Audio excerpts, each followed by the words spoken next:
ઠગાઈના case દિવસે ને દિવસે વધી રહ્યા છે, પરંતુ હવે ગાંધીનગરમાંથી એક ચોંકાવનારો ખુલાસો થયો છે। દેશના અનેક રાજ્યોમાં કરોડો રૂપિયાની સાયબર છેતરપિંડી કરતું એક આંતરરાજ્ય રેકેટ સીઆઈડી ક્રાઇમના હાથમાં આવ્યું છે। અમદાવાદના બે શખ્સો આ આખા નેટવર્કના મુખ્ય કડી તરીકે સામે આવ્યા છે। કેવી રીતે બેંક એકાઉન્ટ ભાડે લઈને કરોડોની ઠગાઈ કરવામાં આવતી હતી અને કેટલા રાજ્યોમાં આ જાળ ફેલાયેલું હતું, જાણીએ આ ખાસ અહેવાલમાં। નમસ્કાર, હું છું અંજલિ રાવલ અને તમે જોઈ રહ્યા છો ન્યૂ ભારત ન્યૂઝ। સીઆઈડી ક્રાઇમે ગાંધીનગરમાંથી આંતરરાજ્ય સ્તરે કાર્યરત સાયબર ક્રાઇમ રેકેટનો પર્દાફાશ કર્યો છે। તપાસ દરમિયાન સામે આવ્યું છે કે આ ગેંગ દ્વારા અંદાજે 39 કરોડ 41 લાખ રૂપિયાની સાયબર છેતરપિંડી આચરવામાં આવી હતી।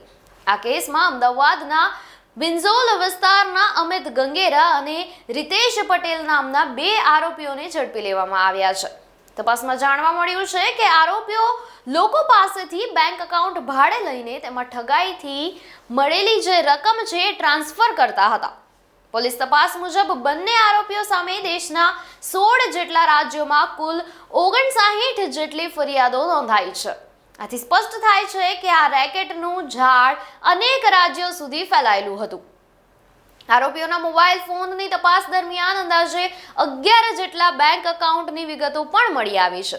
હાલ સીઆઈડી ક્રાઇમ આ સમગ્ર નેટવર્ક સાથે સંકળાયેલા અન્ય લોકો સુધી પહોંચવા માટે તપાસ આગળ વધારી રહ્યા છે।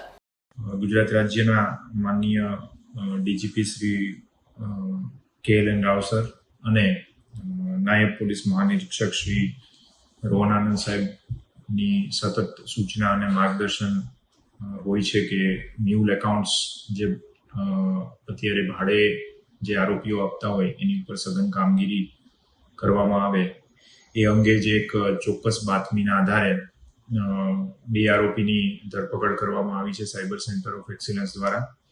અને જે આ બે આરોપીઓ છે એને ટોટલ 11 થી વધુ એકાઉન્ટ છે એ મ્યુલ એકાઉન્ટ તરીકે આપેલા છે, જેમાં 59 એટલે કે 59 થી વધુ સાયબર ક્રાઇમના ગુના ઓનલાઈન એમાં રજીસ્ટર થયેલા છે અને ટોટલ જે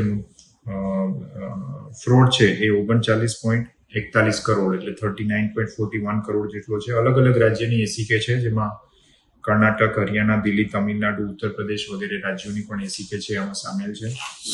જે આ બે આરોપીઓ છે એમાં એક આરોપી છે અમિત મહેન્દ્રભાઈ ગંગેરા અને બીજા છે એ રીતેશ કુમાર ભોગીલાલ પટેલ, બંને અમદાવાદના રહેવાસી છે। અને અમિત મહેન્દ્રભાઈ ગંગેરા છે એ પોતે સલૂનનો ધંધો ચલાવતા હતા અને રીતેશ કુમાર ભોગીલાલ પટેલ એમના કસ્ટમર હતા અને એમના દ્વારા જ એમને આ જે સમગ્ર મ્યુલ એકાઉન્ટ્સનો જે નેટવર્ક છે એમાં સામેલ કરવામાં આવેલા હતા। આમાં અગત્યની બાબત એ છે કે જે આરોપીઓને પકડવામાં આવ્યા છે એ બંનેને રોકડ રૂપિયા જે એમણે ચેકથી વિથડ્રોલ કરેલા હતા એ સાથે એમને પકડવામાં આવ્યા છે।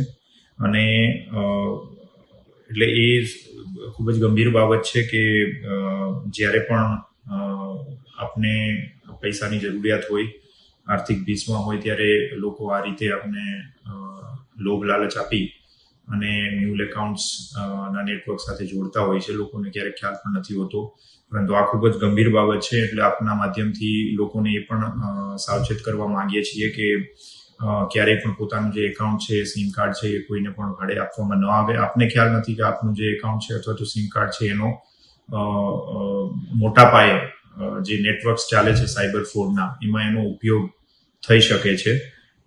જો આવું કોઈ પણ એજન્ટ પણ આપને એપ્રોચ કરે છે તો તાત્કાલિક આપને પોલીસમાં પણ જાણ કરવી જોઈએ અને આપની સાથે આવું કોઈ ફ્રોડ બને છે તો તાત્કાલિક 1930માં કોલ કરી અને આપ પોલીસની મદદ પણ મેળવી શકો છો। આ જે બંને આરોપીઓ પકડ્યા છે એનું આગળનું નેટવર્ક છે એ પણ તપાસ એમાં ચાલુ છે અને આગળની કાર્યવાહી હાલમાં ચાલુ છે। આપનું શું માનવું છે અમને કોમેન્ટ સેક્શનમાં જરૂરથી જણાવશો અને ન્યૂ ભારત ન્યૂઝને લાઇક, શેર અને સબસ્ક્રાઇબ કરશો। નમસ્કાર।